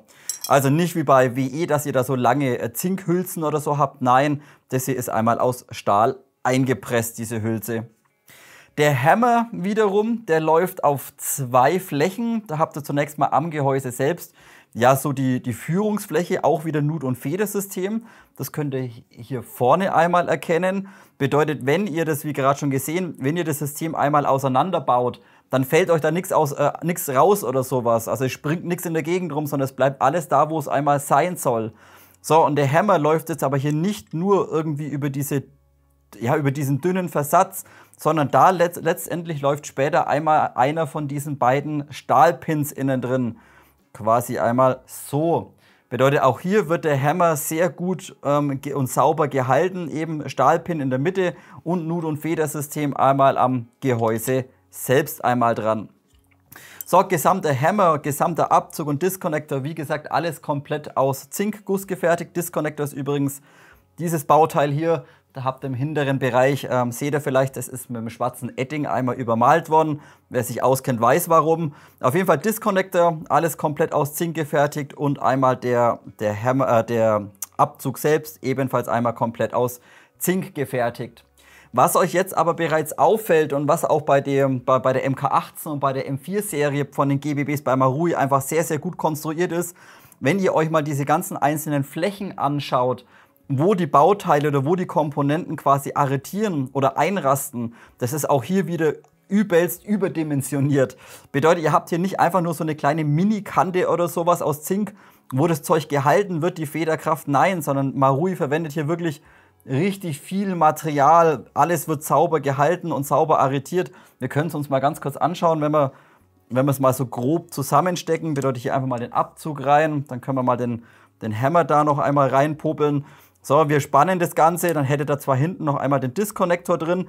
Wenn ihr euch jetzt aber mal am Disconnector hinten den kleinen Haken hier oben anschaut, der ist locker vielleicht 6 bis 7 mm einmal breit. Also eine sehr große Arretierungsfläche oder Haltefläche. Dementsprechend auch weniger Verschleiß drauf. So, und auch hier, wenn ihr euch das hier mal anschaut, wo der Hammer dann einmal am Abzug einhakt, auch hier einfach unheimlich viel Fläche oder ja, viel Fläche, wo das Ganze einfach einmal arretieren kann. Und nicht einfach nur wie bei WE zum Beispiel oder teilweise auch bei VFC, dass ihr da irgendwie bloß so ein Millimeter Material oder so habt. Nein, das greift da einfach mal ordentlich in 2 bis 3 Millimeter Material einmal rein. Und dementsprechend auch von der Haltbarkeit her und von der Abnutzung deutlich geringer wie manch andere Systeme. Und das ist eben komplett durch die gesamte Abzugsgruppe durch, einfach unheimlich massiv und groß dimensioniert konstruiert das ganze System. Und wie vorhin auch schon mal angesprochen, wenn das ganze Zeug zusammengebaut ist, es läuft einfach wieder unheimlich smooth. Bedeutet, ihr habt einfach in den einzelnen Komponenten unheimlich wenig Toleranz oder wenig Spiel drin. Es läuft alles butterweich, es wird alles sauber geführt, sauber gehalten. Und ihr habt da nirgendwo irgendwo einen Haken, ein Kratzen oder so drin. Das ist einfach von der Konstruktion, von den Toleranzen, von der Passgenauigkeit einfach wieder hervorragend. Also da muss man mal wirklich mal wieder sagen, Marui weiß schon wirklich, wie man GBBs baut. Das können die wirklich richtig gut. Das war bei der MK18 oder bei der M4-Serie, bei der MWS schon mega gut. Das haben sie auch hier bei der AK, haben sie das Ganze einfach sehr, sehr gut einmal konstruiert, das ganze System. Und dementsprechend auch haltbar konstruiert. So, und wenn wir gerade schon bei der Haltbarkeit sind, auch der Firing Pin ist sehr groß dimensioniert. Auch hier natürlich komplett aus Zink, aber schaut euch mal das massive Teil einmal an. Für Neueinsteiger, Firing Pin ist das Bauteil, welches später letztendlich hinten einmal auf das Ventil innen drin am Magazin einmal draufschlägt und dieses öffnet. Und hier kommt relativ viel Belastung einmal drauf, gerade bei älteren Systemen, bei WE-Systemen teilweise. Da habt ihr immer einen Prellschlag. Bedeutet, der Firing Pin wird im Regelfall nach hinten gezogen über die Feder. Hier habt ihr letztendlich euer Ventil. Und dann, wenn der Hammer einmal sich löst, dann prügelt der Hammer normalerweise einmal, ach, der gehört hier rein übrigens, dann haut euch der Hammer normalerweise bei anderen Systemen, haut er euch auf den Firing Pin drauf, wird über den Prellschlag nach vorne geschlagen und schlägt dann aufs Ventil einmal drauf. Und dadurch sind die Firing Pins, gerade wenn sie aus Zink sind und relativ dünn gefertigt sind, relativ anfällig, gerade wenn man sehr starkes Gas verwendet. Und auch das hat Marui eben wieder sehr gut umgesetzt, bedeutet Firing Pin nicht einfach nur fett konstruiert und massiv und dick konstruiert, sondern das Ganze wird ebenfalls wieder über einen Radius angesteuert. Bedeutet, ihr seht hier hinten hat der Firing Pin einmal einen Radius drin und auch der Hammer hat hier im oberen Bereich ebenfalls einen Radius drin. Den könnt ihr hier ein bisschen erkennen, wo die Beschichtung so leicht ein bisschen weg ist. So, und hier wird der Firing Pin eben nicht über einen Prellschlag nach vorne bewegt, sondern wird ebenfalls über den Radius geschoben. Bedeutet, der Verschluss kommt nach vorne, der Firing Pin kann über den Locker nach hinten gedrückt werden, über die Feder. Und wenn dann letztendlich der Hammer von hinten kommt, dann fährt der gesamte Hammer hier einmal in den Radius sozusagen rein und schiebt über den Radius den gesamten Firing Pin nach vorne auf das Ventil drauf. Und dementsprechend hier auch kein Prellschlag und weniger Verschleiß oder weniger Abnutzung. Also auch hier einfach von Marui wieder sehr, sehr gut konstruiert, muss man sagen. Auch weitere Komponenten, wie zum Beispiel gute Sicherungshebel hinten, alles wie gesagt einmal aus Zink gefertigt, aber von der Passgenauigkeit wirklich hervorragend. Ach halt, das Ding gehört auf der anderen Seite rein. Wartet mal, nehmen wir mal die Seite hierher. So, der läuft einmal hier hinten drin. Und ihr habt es vorhin schon gesehen, wenn ihr das Ding einfach auseinander nehmt, die Federn rausmacht, es fällt euch einfach nichts raus. Es wird einfach sauber alles gehalten. Denn auch Marui denkt halt an so Kleinigkeiten, wie dass sie den Hebel hier oben nochmal extra sichern. Bedeutet, hier ist am Zink einfach so eine kleine Lasche dran, damit der Hebel einfach nicht rausfallen kann. Auch wenn die Feder einfach dran ist. Und das sind einfach so Kleinigkeiten, wo man einfach sagen muss, da ist Marui im Vergleich zu anderen Herstellern, was die Konstruktion angeht, einfach noch ein kleines bisschen besser. Das ist so einfach das letzte i-Tüpfelchen oben drauf, was diese GBB-Systeme von Marui einfach saumäßig geil machen. Wie gesagt, Gaseffizienz aufgrund der geringen Gasmenge, Cooldown-Anfälligkeit einfach sehr, sehr gut bei dem System. Komponenten, Passgenauigkeit hervorragend, alles schön massiv konstruiert und es läuft einfach butterweich. Also auf das ganze GBB-System, auf die Konstruktion, auf die Bauteile werde ich heute definitiv wieder einen Pluspunkt im Fazit geben. Dann können wir uns Verschlusssystem anschauen, bedeutet Verschlussträger, einmal Nozzle, Nozzle Housing und später auch hinten einmal den Buffer noch. Verschlussträger seht ihr hier ist zweiteilig, letztendlich einmal aus Zink. Bedeutet, was ihr hier seht, einmal das Schwarze ist letztendlich einmal aus Zinkguss gefertigt, aber sehr gewichtsreduziert. Bedeutet natürlich im inneren Bereich komplett einmal hohl innen drin, dementsprechend relativ wenig Gewicht drauf. Nur hier, wo eben der Spannhebel ist, hier habt ihr letztendlich dann einmal Vollmaterial auf der Seite. Ist gut natürlich wegen der Haltbarkeit her, aber ansonsten ist das Ding für die Größe doch relativ leicht, muss man sagen. Und auch letztendlich vorne der Kolben ist einmal komplett aus Aluminium gefertigt und dementsprechend auch hier gewichtsreduziert. Ist immer wichtig bei einer GBB, dass der Verschlussträger an sich und auch das Housing so leicht wie möglich ist. Dementsprechend benötigt man einfach wenig Gasmenge, wenig Gasdruck, um das System zügig betreiben zu können. Und das kann einfach Marui. Also auch hierher hervorragend einmal umgesetzt. Letztendlich das gesamte Nozzle Housing ist dann einmal komplett auch aus Zink gefertigt und passt hier einmal perfekt von der Passgenauigkeit in den Träger einmal rein. Habt ihr bei der Demontage gesehen, wird mit zwei fetten Schrauben einmal miteinander verbunden und dann habt ihr ein sauberes System. Auch von der Führung her, vom Laufverhalten im System oder in den Führungen läuft der gesamte Verschlussträger zusammen mit der Nozzle einfach nur hervorragend und tadellos. Bedeutet hier nicht zu viel Spiel irgendwie, dass er rumschlackert innen drin, aber auch nicht zu eng, dass er irgendwie reibt oder kratzt. Nein, ganz im Gegenteil. Wie vorhin schon angesprochen, das ganze System läuft einfach unheimlich smooth. Und dementsprechend auch hier von Marui perfekt einmal umgesetzt. So, dann habt ihr natürlich im Housing letztendlich einmal eure Nozzle drin. Auch diese läuft hervorragend hier innen drin. Auch hier kein Reiben oder sowas, kein Kratzen vorhanden. Innen drin hervorragend, einmal aufpoliert, kein Grat oder sowas spürbar. Spiegelglatt innen drin und dementsprechend kann auch der O-Ring, der hier hinten auf der Nozzle drauf ist, einmal sauber abdichten. Die Nozzle selbst ist nicht ventiliert, wie man zum Beispiel von VFC zum Beispiel kennt. Und ich glaube, GHK war, glaube ich, auch ventiliert, bin ich mir nicht mehr ganz sicher. Ich glaube, ja. Auf jeden Fall nicht ventiliert, macht aber auch keinen großen Unterschied. Ihr seht, Nozzle, gesamter O-Ring hat in der Nut doch ein kleines bisschen Spiel, wenn ihr das erkennen könnt. Und dementsprechend, wenn sich dann der Gasdruck hinten einmal aufbaut, dann geht quasi das Gas in diese Nut rein und drückt den O-Ring sozusagen auf. Muss also nicht unbedingt ventiliert sein. So, gesamte Nozzle müsste rein theoretisch aus ABS sein. Ich bin mir nicht ganz sicher. Auf jeden Fall sieht es nicht aus wie Polyamid-Kunststoff. Und auch wenn man hier vorne mal die Ladelippe letztendlich anschaut und wenn man hier ein bisschen drückt, kann diese doch etwas nachgeben. Das ist normalerweise bei Polyamid nicht der Fall. Also hier gehe ich davon aus, dass es eine Standard ABS-Nozzle ist. Die funktioniert aber wirklich hervorragend. Ein kleines bisschen, wie gesagt, gerade bei der Ladelippe von, sie ist ein kleines bisschen dünn und wenn da auf der Seite mal herschaut, da sieht man so eine ganz kleine Druckstelle bereits einmal drin.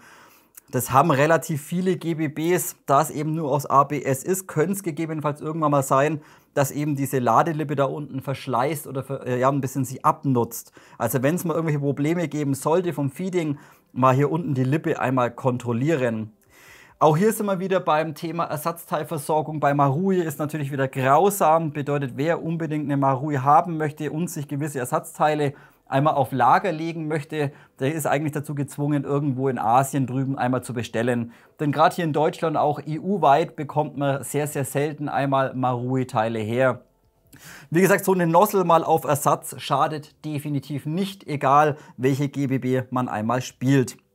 So, wie gesagt, die Nozzle ist ansonsten von der Qualität hervorragend, läuft sauber einmal drin. Im gesamten Verschlussträger wird sauber geführt und der Nozzle-Stop ist dann im oberen Bereich ebenfalls einmal aus Kunststoff und sehr dick gefertigt.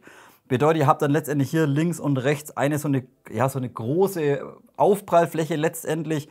Gesamtes Bauteil, der gesamte Nozzle-Stop läuft dann einmal hier oben drauf, wird sauber geführt, die Nozzle, und stößt dann letztendlich hier hinten einmal links und rechts, dann später gegen die Kante, wenn der Verschlussträger einmal vollständig hintergefahren ist.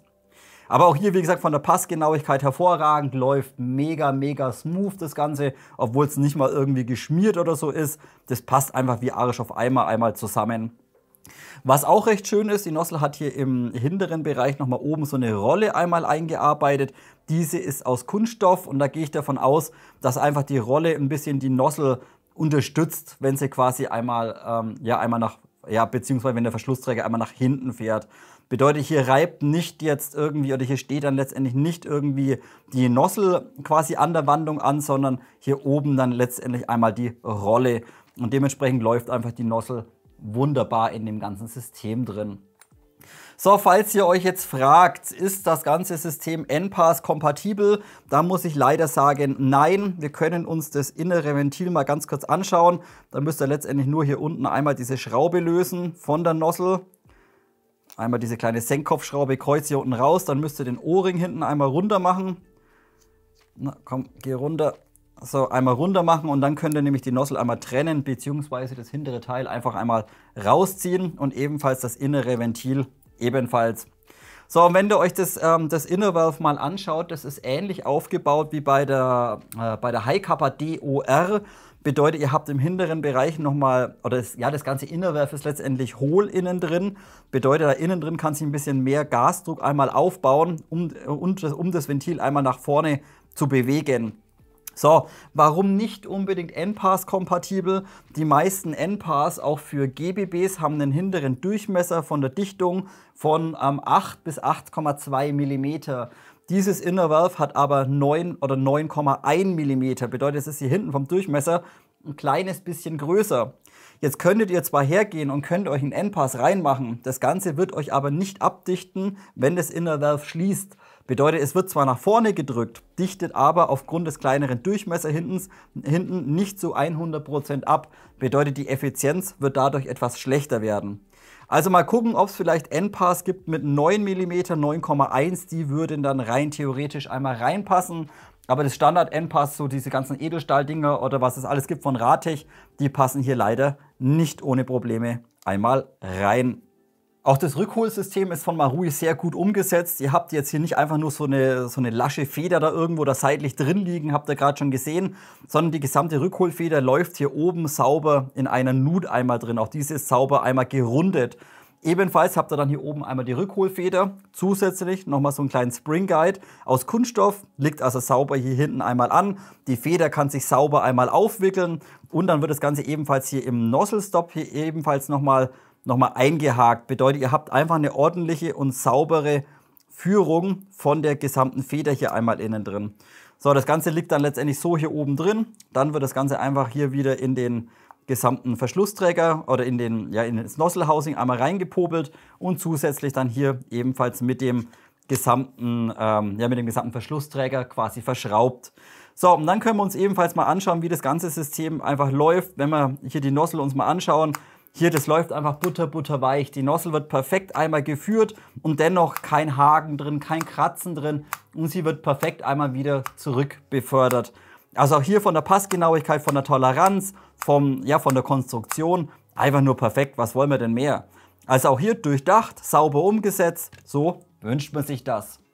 So, und dann haben wir letztendlich hinten noch einmal unseren Puffer bzw. unseren Anschlagpunkt. Bedeutet, im gesamten Verschlussträger läuft ja letztendlich einmal eure Schließfeder hier innen drin. Und da seht ihr, das ist von Marui relativ komisch umgesetzt, beziehungsweise es funktioniert, sieht aber relativ strange aus.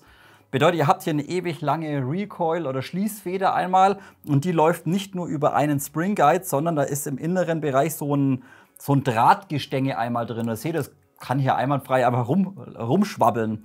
Ist aber nicht so wichtig, denn das Ganze wird hier oben einmal im installierten Zustand sauber geführt. Bedeutet, sobald das System einmal installiert ist, sitzt einfach die Feder da oben sauber drin und es läuft einfach butterweich. Und wie gesagt, hier kein Kratzen von der Feder, kein Haken irgendwie von der Feder, sondern es funktioniert einfach tadellos. Was ihr jetzt vielleicht bereits hören könnt, hört ihr das? Wir schlagen hier quasi hinten auf dem Buffer letztendlich direkt auf dem Zink auf. Bedeutet, ihr seht hier hinten ist letztendlich so eine große Zinkscheibe einmal und letztendlich hinten euer Housing ist natürlich ebenfalls komplett aus Zink gefertigt. So, und ihr prügelt letztendlich komplett da hinten einmal drauf. Dementsprechend hier so ein relativ heller Aufschlag einmal. Die Energie wird aber rausgepuffert über insgesamt 4 große Ohrringe. Da seht ihr hier eben diese Pufferscheibe und innen drin sind nochmal 2 Stück. Also ihr könnt das Ganze auch losschrauben hier hinten. Müsst ihr bloß vorne mit der Rohrzange einmal festhalten. Dann könnt ihr es einmal losschrauben. Das Ganze ist aber standardmäßig verklebt. Also gut festhalten vorne mit der Rohrzange, dann könnt ihr es lösen. Und dann seht ihr eben, dass hier nicht nur diese beiden vorderen Ohrringe einmal drauf sind, sondern im inneren Bereich sind nochmal 2 weitere. Also insgesamt 4 Ohrringe und diese 4 Ohrringe nehmen einfach die Energie einmal raus. Bedeutet, der gesamte Verschlussträger prügelt dann hier hinten gegen diese Scheibe und drückt das gesamte Teil ein bisschen nach hinten und komprimiert sozusagen die Ohrringe. Ob ich davon jetzt ein Fan bin, weiß ich noch nicht. Hätte man vielleicht auch schöner umsetzen können, wie andere Hersteller bei zum Beispiel AR15 Modellen, dass man hier nicht einfach nur die Energie quasi absorbiert über diese Ohrringe, sondern wenn man hier hinten einfach eine sehr starke Feder einmal installiert hätte, damit quasi, wenn der Verschlussträger nach hinten fährt, dass man dann so eine relativ starke Feder hat, die ein kleines bisschen komprimiert wird und die dann aber wiederum die Schließfeder hier oben ein kleines bisschen unterstützt, um den Verschlussträger einfach ein bisschen schneller nach vorne zu bewegen. Dann wäre das ganze System vielleicht noch mal ein bisschen spritziger geworden. Wie gesagt, hätte man mit einer großen Feder vielleicht auch etwas schöner lösen können. Auch, dass man hier eben direkt auf den Zink aufknallen, weiß ich auch nicht, ob das so gut ist. Hätte ich gegebenenfalls irgendwie die Scheibe hier aus POM gemacht oder sowas. Oder vielleicht nochmal irgendwie eine Gummifläche irgendwie aufgebracht, damit man hier eben nicht direkt aufs Material einmal aufschlägt. Also das ist der einzige Punkt, den ich von der Konstruktion denke. Das hätte man vielleicht ein kleines bisschen schöner lösen können oder ein bisschen vielleicht moderner lösen können. Wie gesagt, hier vielleicht ein bisschen Gummi auftragen und hier statt Ohrringe eine Feder, damit das System einfach nochmal ein kleines bisschen spritziger gewesen wäre. Sie ist nicht langsam, definitiv nicht, kann man auch nichts großartig kritisieren. Und wenn man es aber halt vergleicht mit solchen AR15 Modellen zum Beispiel, die einfach so eine große Feder hinten drin haben in der Buffertube, die sind einfach noch ein bisschen zackiger oder ein bisschen spritziger. Ich bin mir auch nicht sicher, für Marui gibt es ja sehr viele Dritthersteller, bin ich mir nicht sicher, ob es vielleicht sogar schon einen Hersteller gibt, der hier hinten eventuell ein anderes System einmal anbietet zum Nachkaufen. Vielleicht mit einer Feder, vielleicht wäre es dann auch möglich, irgendwie das Teil zu verlängern, damit man noch über einen Stroke fahren könnte. Gibt es bestimmt irgendwann mal oder gibt es vielleicht schon. Wie gesagt, habe ich jetzt noch nicht geschaut. Einfach mal gucken, denn wie gesagt, für Marui gibt es sehr, sehr viele Hersteller, die hier einfach separat extra Teile einmal anbieten. Und wenn wir uns jetzt mal den gesamten Hub anschauen, beziehungsweise den gesamten Repetierweg, da sieht man eben auch, dass man hier auch problemlos mit einem Stroke arbeiten könnte. Bedeutet bereits ab diesem Bereich hier wäre der Hammer bereits vollständig gespannt und die letzten, sage ich mal, 30, 40 mm bis hinter zum Buffer ist letztendlich verschwendet. Bedeutet, wir haben hier einen Full Cycle und kein Stroke. Das kennt ihr vielleicht auch von WE-AKs oder auch von GHK, da gibt es glaube ich auch, gibt es eben Stroke-Kits, damit eben der gesamte Buffer hier oder der ganze Anschlag ein bisschen weiter vorkommt, um sage ich mal 20, 30 mm. Dadurch muss eben der gesamte Verschlussträger nicht zu viel Weg einmal zurücklegen und man würde das ganze System nochmal etwas spritziger bekommen. Aber wie gesagt, hier einfach mal informieren, vielleicht gibt es bereits von Drittherstellern irgendwas auf dem Markt. Und wenn wir uns dann den Verschlussträger ebenfalls mal von unten anschauen, sehen wir auch hier, dass der Verschleiß sehr gering ist. Ich habe jetzt ca. 20 Magazine einmal durchgeblasen durch das Ding. Und ihr seht hier natürlich, die Beschichtung geht wie bei jeder GBB, geht hier die Beschichtung ein kleines bisschen ab. Das ist aber wirklich nur die Beschichtung, bedeutet, es gibt hier kein Abrieb oder sowas, sondern nur eben bei der Ansteuerung sieht man hier, dass einfach die Oberfläche von der Beschichtung ein bisschen abgeht. Das seht ihr auch hier mit dem Schraubendreher, könnt ihr ganz schnell Kratzer reinbekommen. Also das könnt ihr problemlos einmal ignorieren, aber auf jeden Fall kein Materialabrieb einmal vorhanden. Und auch im hinteren Bereich, wo der Verschlussträger in den Hammer quasi einmal reinläuft, haben wir gar keinen Verschleiß. Bedeutet letztendlich, warte mal, lasst mich das Ding mal kurz herholen und einmal lösen. Bedeutet letztendlich läuft der gesamte Verschlussträger hier hinten, liegt er einmal sauber am Hammer einmal an. Bedeutet, wenn der Schuss dann kommt oder wenn das Gas ausströmt innen drin, dann drückt quasi das Ganze wunderschön einmal in diese Rundung rein. Ihr habt dementsprechend keinen Prellschlag irgendwie auf den Hammer drauf. Also auch hier von der Haltbarkeit her wirklich sehr, sehr gut. Bis jetzt absolut kein Verschleiß, keine Abnutzung einmal am Housing irgendwie sichtbar aufgrund des Hammers. Kommen wir nun abschließend einmal zum Thema Lauf- und Hop-Up-System. Hier gibt es Positives, aber auch leider, gerade im deutschen Bereich, leider auch etwas Negatives einmal zu berichten. So, fangen wir zunächst mal bei der Hop-Up-Kammer selbst an. Diese ist Standard GBB kompatibel. Das ist schon mal schön, bedeutet, ihr bekommt problemlos Standard GBB Buckings und Standard GBB Läufe einmal reingezimmert in die Hop-Up-Kammer. Ebenfalls die gesamte Passgenauigkeit der beiden Kammernhälften ist hervorragend. Bedeutet, wenn ihr die zusammensetzt und festschraubt, die ist wirklich unheimlich bündig. Bedeutet hier kein Versatz irgendwie in den Bauteilen vorhanden. Wirkt dann letztendlich wie aus einem Guss. Also auch hier Passgenauigkeit von Marui hervorragend. So, dann zunächst mal ebenfalls vom Einstellen, habe ich euch vorhin schon mal gesagt, es funktioniert wirklich tadellos, bedeutet einfach über den Magazinschacht, kommt ihr mit dem Finger einmal rein und könnt hier einmal dieses Einstellrad, was Gott sei Dank nicht aus Kunststoff gefertigt ist, sondern ebenfalls aus Zink, kommt ihr wunderbar mit dem Fingernagel ran und könnt das ganz easy einmal einstellen. Ihr benötigt also nicht irgendwie einen Schraubendreher oder irgendwelche Tools oder müsst euch da quälen und rumfummeln. Nein, ganz einfach über den Magazinschacht mit dem Fingernagel zum Einstellen. Und eben gerade im Vergleich zu GBB-Kurzwaffen, wo die Einstellrädchen teilweise aus Kunststoff sind, ebenfalls sehr schön eben aus Zink gefertigt und dementsprechend rubbelt ihr mit dem Fingernagel nicht die Rändelung kaputt, sondern es funktioniert hier einfach mit dem Zinkrädchen wunderbar. Warum sie jetzt hier diese Zahlen da drauf gemacht haben, gut, ja, ist schön, aber wirklich gut sehen tut man es nicht wirklich über den Magazinschacht. Ist ein kleines bisschen zu dunkel. Aber wie gesagt, vom Einstellen her hervorragend und ebenfalls der gesamte Lever ist ebenfalls sehr gut konstruiert, denn dieser wird wie ein TDC perfekt einmal geführt. Bedeutet, ihr seht hier vorne liegt der gesamte Lever letztendlich an der Kammer an und hier unten drin wird er ebenfalls nochmal geführt. Bedeutet, übers Einstellrädchen bewegt sich dieser tadellos einmal kerzengerade hoch und runter. Also das ist einfach von der Umsetzung hervorragend. So, jetzt der erste kleine Punkt. Ihr seht, der Tensioner ist hier direkt an diesem Zink-Lever leider mit angebracht. Bedeutet, es ist hier standardmäßig nicht möglich, andere Tensioner einmal zu verwenden. Ist aber jetzt kein großes Problem, denn wenn ihr unbedingt 0,3 plus, sage ich mal, spielen wollt, dann könnt ihr auch problemlos ein anderes Hopper-Bucking einmal reinmachen, irgendwie ein Maple Leaf, ein MR oder ein Begadi GBB-Bucking. Das funktioniert auch problemlos mit diesem Tensioner und dann bekommt ihr halt ein bisschen mehr Reibung drauf und könnt entsprechend auch problemlos 0,3 oder 0,32, 0,36 Gramm BBs einmal hoppen.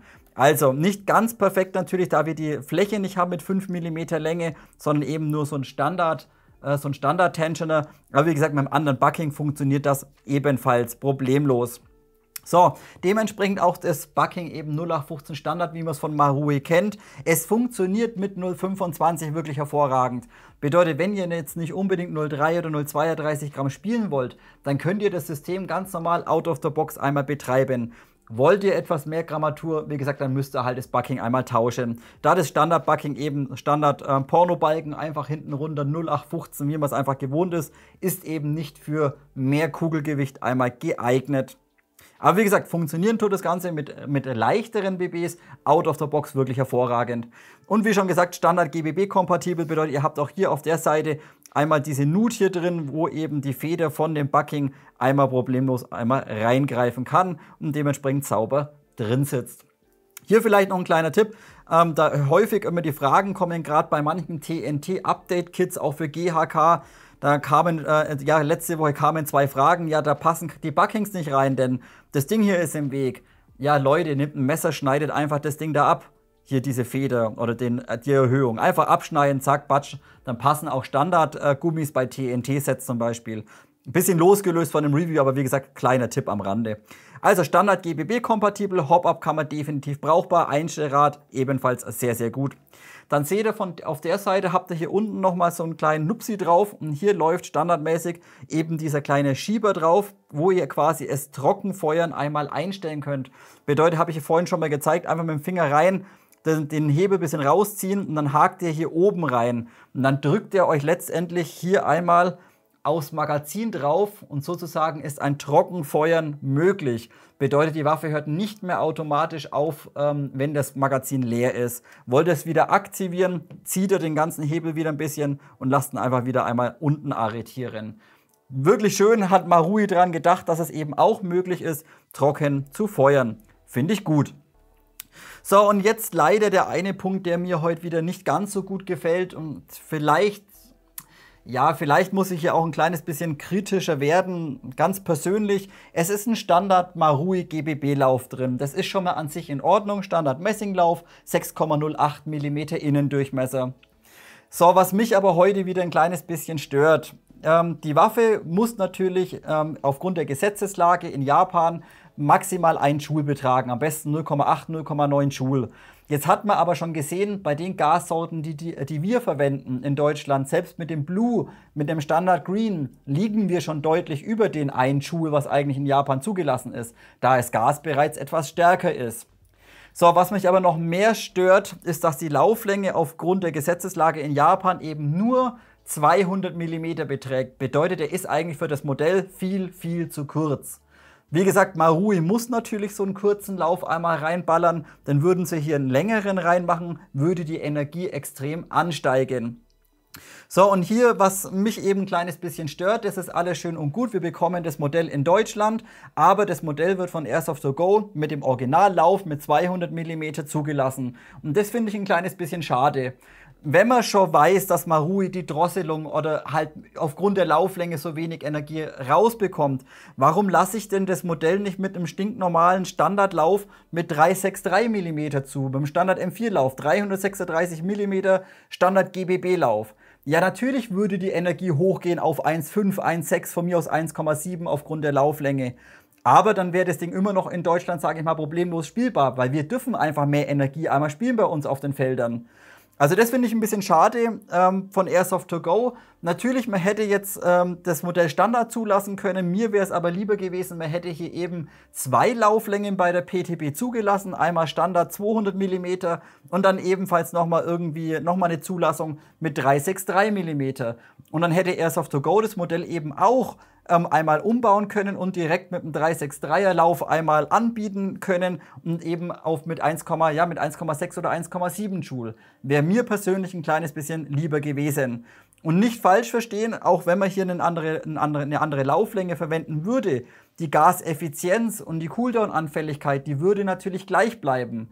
Da aber das Gas eben im Lauf expandiert und sich ausdehnt, würden wir einfach mit einem längeren Lauf mehr Energie rausbekommen. Wie gesagt, für Österreicher, Schweizer, die juckt das Ganze nicht, die ballern einfach einen anderen Lauf rein, einen längeren. Wir in Deutschland mit unserer bescheidenen Gesetzeslage haben hier halt leider wieder ein kleines bisschen verkackt.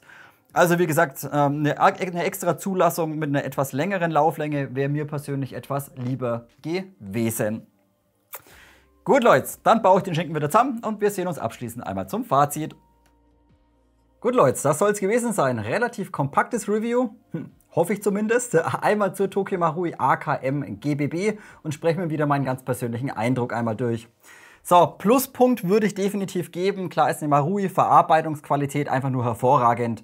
Würde mich auch bei einer Marui sonst ein bisschen wundern. Bedeutet hier wirklich alle Bauteile von den Toleranzen her, von der Verarbeitung wirklich hervorragend. Da klappert nichts, da scheppert nichts, es passt alles wie Arsch auf Eimer. Also jedes einzelne Bauteil wirklich perfekt. Dementsprechend Verarbeitungsqualität ganz großer Pluspunkt. Der zweite Pluspunkt ist das gesamte GBB-System und die gesamte Konstruktion von diesem System. Da hat sich Marui einfach wieder was einfallen lassen. Wisst ihr, alles von der Konstruktion innen, Hammer, der Disconnector, der Abzug. Ihr habt dann nicht irgendwie wie bei WE oder so kleine Minikanten mit einem Millimeter, die sich schnell irgendwie wie abscheuern und verschleißen oder sowas. Nein, alles unheimlich solide konstruiert, das ganze System innen drin, haltbar und natürlich auch läuft das Ding butterweich. Bedeutet nicht einmal irgendwelche Probleme gehabt, dass ihr, selbst wenn ihr da 35 Schuss sehr schnell durchdrückt, da spritzt kein Gas raus oder sowas, das System fängt nicht an, irgendwie mega langsam zu werden. Nein, es performt einfach hervorragend. Dementsprechend gesamtes GBB-System, Konstruktion, gebe ich einen Pluspunkt. So, der nächste Pluspunkt aufgrund des Marui-Systems ist ebenfalls die Gaseffizienz und die Cooldown-Anfälligkeit. Wie schon gesagt, Effizienz bis zu 110 Schuss bekommt er raus. Auch wenn ihr mal ein bisschen schneller triggert, dann haut er halt mal 10 schnelle Schuss raus. Es ist wurscht. Also Gaseffizienz bis zu 110 Schuss und auch die Cooldown-Anfälligkeit ebenfalls sehr gut. Und parallel dazu, da die Cooldown-Anfälligkeit und die Effizienz so gut ist, ist das Modell auch von der Kälteempfindlichkeit nicht so gravierend wie manch andere GBB-Systeme. Bedeutet, selbst wenn das Magazin arschkalt ist, es ist egal. Das Ding performt dennoch hervorragend. Schmeißt ihr das Magazin bei 5 Grad in den Kühlschrank. Es läuft dennoch hervorragend. Also auch wenn ihr eine GBB sucht, die ihr gerade mal in den Wintermonaten ein bisschen spielen könnt. Natürlich, die Energie fällt ab, keine Frage. Kommt auch aufs Gas drauf an. Aber das System läuft dennoch. Also auch Kälteempfindlichkeit gebe ich einen Pluspunkt. So, der letzte Pluspunkt ist das Thema Hop-Up. Auch hier wieder von Marui sehr gut umgesetzt. Ihr kommt perfekt über den Magazinschacht an das Einstellrädchen ran. Das Einstellrädchen aus Zink gefertigt, nicht aus Kunststoff. Ihr kommt wunderbar mit dem Fingernagel innen ran und könnt perfekt einmal euren Hop einstellen.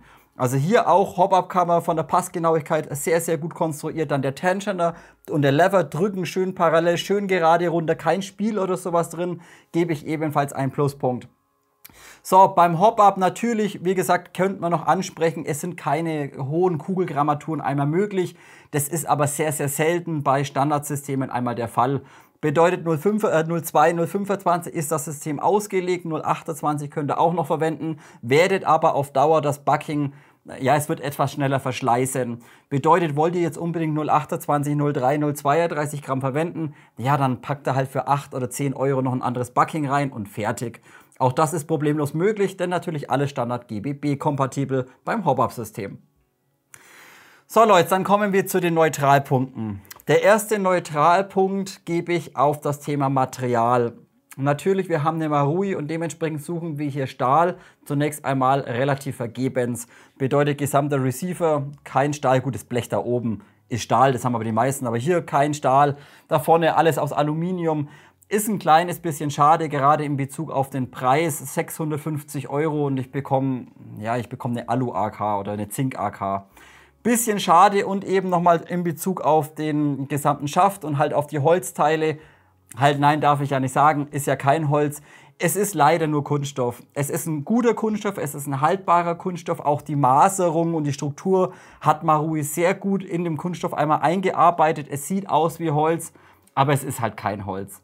Finde ich auch ein kleines bisschen schade. Also gesamtes Thema Materialien gebe ich leider als Neutralpunkt. Das ist euch überlassen. Wie gesagt, ob jetzt da der Receiver aus Stahl ist, würde mich gar nicht mal so arg jucken. Aber am Schaft oder so, da würde ich schon ganz gern Holz haben. Also dementsprechend Materialien gebe ich einen Neutralpunkt. So, und der nächste Neutralpunkt, weiß ich nicht, finde ich ein kleines bisschen schade. Wir haben natürlich aufgrund der Lage oder der Rechtslage in Japan hier leider nur eine Lauflänge von 200 mm drin. Bedeutet natürlich, muss irgendwie Marui versuchen, die Energie irgendwie zu drosseln, zu reduzieren, damit sie eben in ihren Gesetzen drin bleiben. Und das ist auch in Ordnung, das würde ich auch nicht kritisieren. Was ich aber jetzt ein bisschen schade finde, gerade Airsoft to go, dass die Waffe jetzt halt einfach nur so Standard zugelassen wird auf dem deutschen Markt. Ich meine, spielen wir mit einem Joule eine Langwaffe, meiner Meinung nach dürfte das Ding gern 1,5 bis 1,6 Joule haben. Und dafür ist aber die Lauflänge zu kurz. Bedeutet, der Standard-Inner geht nur bis hierher. Ihr würdet hier problemlos eine Lauflänge mit 3,63 reinbekommen und dann hätte das Ding halt standardmäßig 1,6 oder vielleicht sogar 1,7 Joule. Darf es meiner Meinung nach gern haben, dann nehme ich halt noch ein bisschen schwächeres Gas oder sowas.